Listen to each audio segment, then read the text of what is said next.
इस हिजाब और निकाब के साथ इनको किन मुश्किलात का सामना करना पड़ा। तो अकेली यहाँ पे इन्होंने जो जर्नी अपनी गुजारी है, अकेली सोलो लड़की ने। कुछ ऐसा हो जाता है आपकी ज़िंदगी में जो आपने सोचा भी नहीं होता। मुझे शुरू से कुछ करना था।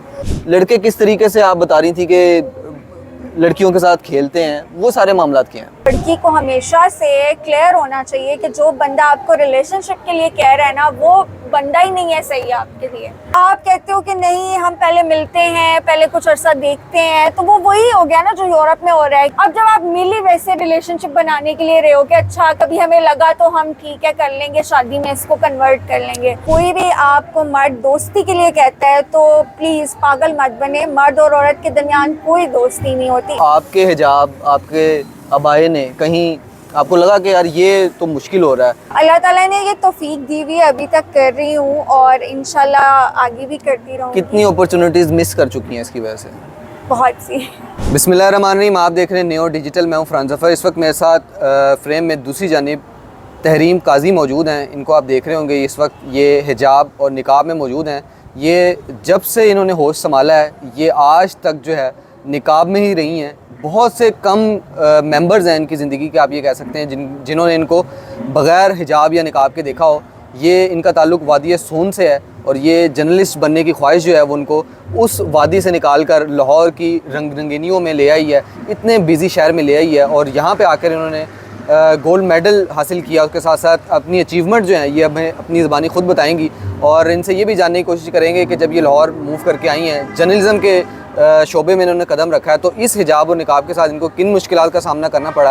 और उसके साथ साथ जब ये लाहौर में मूव करी हैं तो अकेली यहाँ पे इन्होंने जो जर्नी अपनी गुजारी है, अकेली सोलो लड़की ने, वो इनकी सारी क्या थी, इन्हीं से जानते हैं। अस्सलाम वालेकुम। वालेकुम अस्सलाम। तरीम, बहुत शुक्रिया आपके टाइम का। मुझे ये बताइएगा, वादी सोन कैसर जो आप बता रही हैं आपका इलाका था, एक आम सी लड़की थी आप, तो वहाँ बैठे आपको क्या ख्याल आया कि मैंने जाके लाहौर बड़े शहर में जर्नलिस्ट बनना है और फिर आपने निकाब भी नहीं उतारना, आपने बाया भी करना है?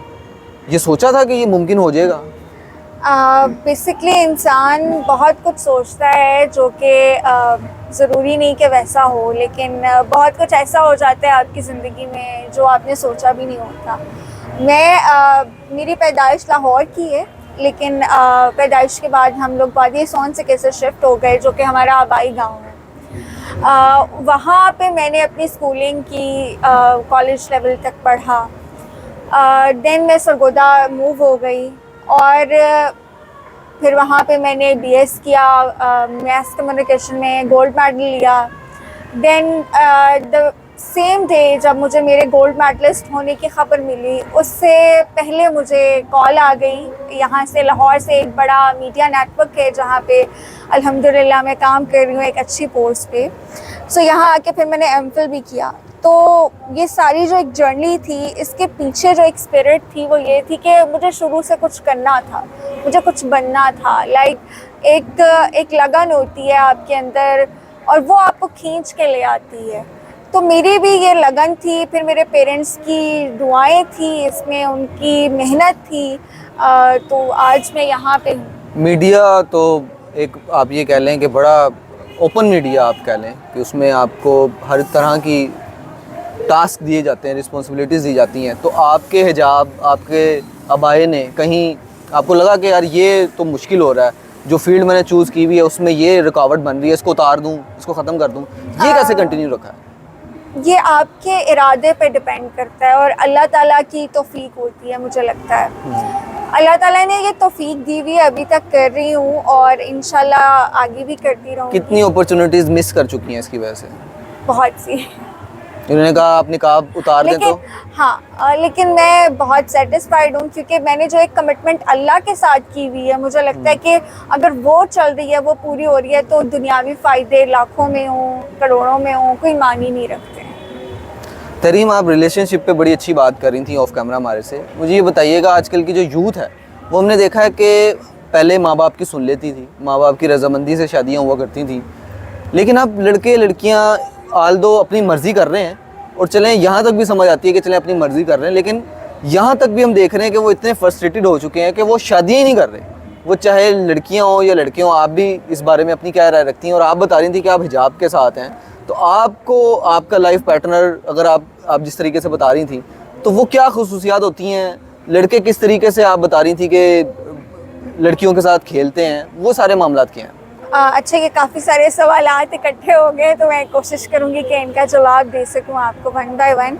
सबसे पहले तो आपने कहा कि यूथ जो है ना वो फ्रस्ट्रेटेड है। Yes, youth is frustrated. हमारे सोशल मीडिया ने, हमारे जो वेस्टर्न कल्चर ने यूथ को इतना ज़्यादा, और थिंकिंग ने इतना ज़्यादा इन्फ्लुएंस कर लिया कि उन्हें लगता है कि ओके फाइन, हम शादी नहीं भी कर रहे तो कोई मसला नहीं है, we have the availability, we can make और रिलेशनशिप्स, हम गर्लफ्रेंड बन सकते हैं, बॉयफ्रेंड बन सकते हैं, तो शादी करके एक झंझट में पड़ने की क्या ज़रूरत है। और this is a very very strange thing and बहुत डेंजरस है ये हमारी जनरेशन्स के लिए। क्यों? क्योंकि जब आपका मैरिज का इंस्टीट्यूशन ख़त्म हो जाता है, जब आपका मैरिज का इंस्टीट्यूशन ख़त्म हो जाता है, तो फिर आपकी सोसाइटी क्लास हो जाती है। फ्रांस में क्या हुआ, यूरोप में क्या हुआ, वहाँ पे फैमिली सिस्टम ही ख़त्म हो गया। जब फैमिली सिस्टम ख़त्म हो गया तो वहाँ पे कोई उस बंदे की कुछ शनाख्त नहीं रहती है। लाइक नोबडी नोज कि इसका बाप कौन है। So this is a very big problem जो हमारे पाकिस्तान में आ जाएगी और आ रही आज की यूथ में, कि कोई नामो निशान नहीं होगा। देखिए, फ्रस्ट्रेटेड इस तरीके से हो कि एक लड़की है, उसके साथ 3-4 साल लड़का रिलेशन में रहा है और वो आखिर पे आके उसको ये कह देता है कि मेरे वालिदैन नहीं मान रहे, या मैं आपसे अब रजामंद नहीं हूँ शादी करने के लिए। तो लड़कियों को आप किस तरीके से बताएंगी? आप कह रही थी कि लड़कियां खुद कसूरवार होती हैं। या लड़कियां इस मामले में कसूरवार हैं। देखिए, लड़की को हमेशा से क्लियर होना चाहिए कि जो बंदा आपको रिलेशनशिप के लिए कह रहा है ना, वो बंदा ही नहीं है सही आपके लिए। अच्छा, जो आपको मतलब वो किस कहता है, तरह से कहे? मतलब वो मतलब आप क्लियर कर लें, आप अपनी बाउंड्री क्लियर कर लेना कि yes, if you are ready to get married, अपने वालिदैन को भेजो, फैमिलीज को सही लगता है, इस्तिखारा सही आता है, वट एवर द वे जिसमें आप इन्वेस्टिगेट करना चाहते हैं, तो आप अगर सही मामलात होते हैं तो ओके, निकाह करो, शादी करो, जो एक जायज़ रिश्ता है, ठीक है। और अगर आप कहते हो कि नहीं, हम पहले मिलते हैं, पहले कुछ अर्सा देखते हैं, तो वो वही हो गया ना जो यूरोप में हो रहा है, कि वो एक रिलेशनशिप में रहते हैं, बॉयफ्रेंड गर्लफ्रेंड बन के रहते हैं, बच्चे भी पैदा कर लेते हैं। वहाँ पे थोड़ा सा एडवांस आप ये कह लें, यहाँ पे अभी थोड़ा ये नहीं हुआ, कल को ये भी हो जाएगा। यहाँ पे एक सवाल पैदा होता है कि फिर एक दूसरे को जाने किस तरह, जिस तरह आप कह रही हैं ना कि फौरी तौर पे निकाह के लिए वो भेजते, तो वो जान पहचान तो भी ज़रूरी है ना। वो अगर जान पहचान के लिए रिलेशनशिप बनाते हैं और उसके बाद ये मामलात हो जाते हैं, तो फिर इसका हल क्या है? अच्छा, देखें, एक चीज़ होती है तवक्कुल, अल्लाह पे तवक्कुल। अल्लाह ये कहते हैं कि मुझ पे भी तवक्कुल करो। तो जब आपकी नीयत अच्छी होती है ना, पॉजिटिव एनर्जीज आपके अंदर होती हैं, तो वो पॉजिटिव चीज़ें ही आपकी तरफ आती हैं। जब आपकी अपनी सोच भी नेगेटिव होती है ना कि नहीं नहीं, अच्छा ये नहीं होगा, अच्छा सही नहीं होगा, तो फिर आपके साथ भी वैसे ही मामलात हो रहे होते हैं। तो बड़ा क्लियर ये है कि आप ऐसा नहीं होता कि आप मुंह उठा के पहली मुलाकात में ये कह देते हैं कि जी रिश्ता आ गया है या हम भेज रहे हैं। डेफिनेटली आप मिलते हैं तो आपके माइंड में एक चीज़ होती है ना कि हमने शादी करनी है। अब जब आप मिली वैसे रिलेशनशिप बनाने के लिए रहे हो कि अच्छा कभी हमें लगा तो हम ठीक है कर लेंगे, शादी में इसको कन्वर्ट कर लेंगे, दिस इज़ अनदर थिंग। और शादी करने के लिए मिलना ये एक और चीज़ है। तो इसमें यूथ को ना समझ नहीं आती, वो क्लियर नहीं होते। इसमें भी तो फ्रॉड हो सकता है कि शादी करने के बहाने मिलने के लिए बुलाया जाता है, वादे दावे भी किए जाते हैं, उसके बाद वो मामलात नहीं होते। चलें, आप अपनी मिसाल मुझे दें, जिस तरह आप बता रही थी। अगर आप सपोज किसी के साथ आपको लगता है कि यार ये मेरे लिए बेहतर हो सकता है, तो वो किस तरह पता लगता है आपको? देखिए, आपको कुछ चीज़ें ना, कैरेक्टर इंसान का बड़ा वाज़ेह होता है, उससे समझ आ जाती हैं। लाइक मैंने कुछ अपने लिए पॉइंट्स रखे हुए हैं, मुझे लगता है जिससे मुझे शादी करनी है उसमें सबसे ज़्यादा जो अहम चीज़ है वो कैरेक्टर होना चाहिए, ठीक है, उसका कैरेक्टर। और कैरेक्टर ऐसी चीज़ है कि आप कोई किसी और सियारे पे नहीं रह रहे होते, आप दुनिया में ही रह रहे होते और आपका कैरेक्टर पता चल रहा होता है आपके अमल से। This is very clear. आप 4 लोगों में बैठते हो तो उन 4 लोगों को भी पता होता है कि आप किस टाइप के हो। तो ये चीज़ें ना बड़ी वाज़ेह होती हैं। और इसमें लेकिन फ़र्क बड़ा मुश्किल होता है, जो कि हर कोई नहीं कर पाता। लड़कियां झांसे में आ जाती हैं, बहुत सारे केसेस इस तरह के। ये बड़ा माइनर सा और बड़ा बारीक सा फर्क है, और इसमें फैमिली को इन्वॉल्व करना बहुत ज़रूरी है। मैं कहूँगी कि आप जैसे ही इस चीज़ के लिए स्टेप इन हो, जब पहली दफ़ा बेशक आप खुद भी उससे मिलने जा रही हैं, तो फैमिली को नॉलेज में ला कर ही मिलने जाएं। अच्छा, ऐसे नहीं जाएं, ऐसे नहीं ऐसे कौन जाने देगा? लाइक आप मतलब एक लड़की कहे कि मुझे एक लड़का पसंद है और वो मुझे बुला रहा है और मैं उससे शादी के लिए मिलने जा रही हूँ, ऐसे कौन जाने देगा तेरी? नहीं, अब पेरेंट्स उस दौर के नहीं रहे हैं। काफ़ी चीज़ें चेंज हो गई हैं। अगर उनके बच्चे बच्चियां आके फ्रेंड्स के साथ नाइट आउट कर रहे होते हैं तो वो अगर ऐसे आने देते हैं तो शादी के लिए भी आने ही देंगे। इतना बड़ा मसला नहीं है। मसले वहाँ आते हैं जहाँ पे लोग खुद मसले क्रिएट करना चाह रहे होते हैं। आप लास्टली जाते जाते क्या पैगाम देंगी जो लड़कियां खुसूसन आपको देख रही हैं, मोटिवेशन है उनके लिए, अकेली जंग लड़ रही हैं आप लाहौर जैसे शहर में, आपने बड़ी अचीवमेंट भी हासिल कर ली हैं, अब आपकी ज़िंदगी का एक अहम मरहला रहता है जिसमें हर बंदा आके फंसता है, जो लड़कियां आपको देख रही हैं उनको बहैसियत तहरीम आप क्या मशवरा देंगी? मैं लड़कियों को सबसे पहले मशवरा ये दूंगी कि नेवर एवर ट्रस्ट नामहरम। कभी भी किसी नामहरम पे ट्रस्ट ना करें।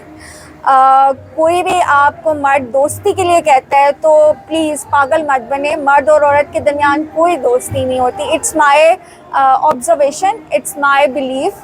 और आपने अगर जायज़ रिश्ता बनाने का अल्लाह के साथ अहद कर लिया है ना कि मुझे एक जायज़ रिश्ता बनाना है, तो फिर आप अल्लाह पे यकीन रखें, वो ज़रूर बेहतर लोगों को भेजेगा। और बेहतर लोगों को आपने फ़िल्टर करना है और फैमिली को इन्वॉल्व करके आपने फ़िल्टर करना है उस बंदे को, ठीक है? तो आप इसमें और कभी भी अपनी कोई पर्सनल चीज़ उससे शेयर नहीं करनी। वो जब तक आपसे निकाह नहीं करता वो नामहरम ही है आपके लिए। और शादी के बाद आप अल्लाह से अच्छा गुमान रखें। और जाहिर आपने पहले भी चेक कर लिया होगा कि वो बंदा किस तरह का है, उसके बारे में बेसिक इन्फॉर्मेशन तो पता चल जाएगी। और बाकी रही बात कि किसी को जाने कैसे, कि वो अंदर से कैसा है, तो कोई इंसान किसी दूसरे को जानने का दावा नहीं कर सकता, ठीक है? तो अल्लाह पे कुछ ट्रस्ट, आप अल्लाह पे कुछ मामलात को छोड़ देते होते हैं, वो अल्लाह पे छोड़ दें। बाकी अपने लिए अल्लाह से अच्छे के लिए दुआ किया करें कि दीन और दुनिया दोनों में ही आप सुरखरू हों। बिल्कुल ठीक है। तहरीम की आपको कहानी सुना रहे थे और जिस तरीके से ये शादी के हवाले से मशवरे दे रही हैं, ये इनकी अपनी ज़ाती राय भी है और जो इन्होंने एक्सपीरियंस किया है, क्योंकि ज़ाहिर है इस हवाले से ये बहुत ज़्यादा अपने आप में कॉन्फिडेंट भी हैं कि ये यहाँ पर जिस तरह सोसाइटी को देख रही हैं अकेली औरत की हैसियत से, अकेली लड़की की हैसियत से, उसको ऑब्ज़र्व करके उसको दूसरी लड़कियों तक पहुंचाना, मैं समझता हूँ इसमें कहीं ना कहीं फ़वाइद भी हो सकते हैं, कहीं ना कहीं आप ये कह लें मस्बत बात भी हो सकती है। और जिस तरह हम आपको बता रहे हैं कि अगर आप एक चीज़ को ये अपने माइंड में रख लें कि इसके बगैर काम हो ही नहीं सकता, तो वो एक मिसाल आपके सामने है। जिस तरह इन्होंने अबाए में रह के, निकाब में रह के वो तमाम चीज़ें अचीव की हैं जो कि राह में रुकावट बनाते हैं। बहुत सारे ऐसे लोग जो कि फेलियर से डरते हैं या उसका कोई ना कोई एक्सक्यूज़ बना लेते हैं। तो तहरीम की मोटिवेशनल कहानी आपको कैसी लगी हमें कमेंट सेक्शन में लाजमी बताइएगा। मुझे न्यूज़ से इजाज़त दीजिए। अल्लाह हाफ़िज़।